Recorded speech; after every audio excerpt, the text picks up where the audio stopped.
Vous savez, quand on a soif, souvent on est stressé. La soif peut nous amener à être stressé. Beaucoup même pourraient éviter le stress en buvant de l'eau régulièrement.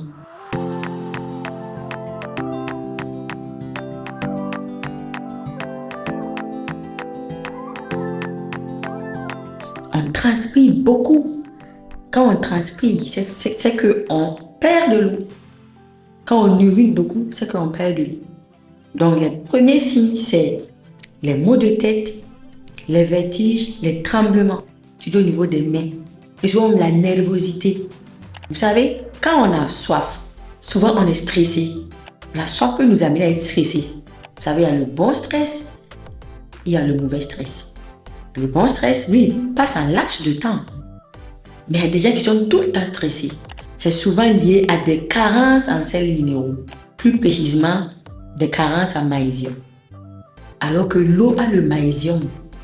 Beaucoup même pourraient éviter le stress en buvant de l'eau régulièrement. Chez les personnes âgées, quand on vieillit, la sensation de soif diminue. Ça veut dire qu'il est là, il ne sent pas la soif, mais alors qu'il a besoin de boire. Mais il ne réclame pas. Et nous, souvent, on n'est pas assez attentionné pour comprendre qu'en fait, papy, il a soif. Voilà, il faut lui donner de l'eau à chaque fois. À défaut de l'eau, il faut lui donner du lait, du yaourt, des jus naturels comme le jus de bissap, le jus de baobab, le jus de gingembre, le jus d'ananas pressé froidement et des soupes, l'effet des soupes bien légers avec beaucoup de légumes dedans. Les enfants aussi sont vulnérables. Pourquoi? Les enfants courent beaucoup. Donc quand ils jouent beaucoup, ils perdent de l'eau, ils transpirent et tout. Donc les enfants ont besoin de boire. Même quand ils ne réclament pas, leur donner à boire. À la maison, rendez l'eau disponible. Il faut oublier aussi que les fruits et les légumes contiennent beaucoup d'eau.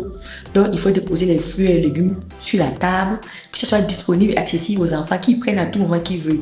Les enfants peuvent prendre des œufs, peuvent prendre des produits laitiers aussi qui contiennent des protéines et du fromage.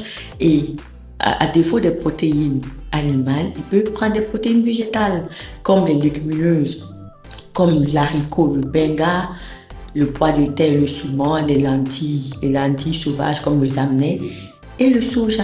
Donc en période de chaleur, que ce soit pas même pendant la canicule, il faut toujours leur donner des repas légers pour faciliter la digestion.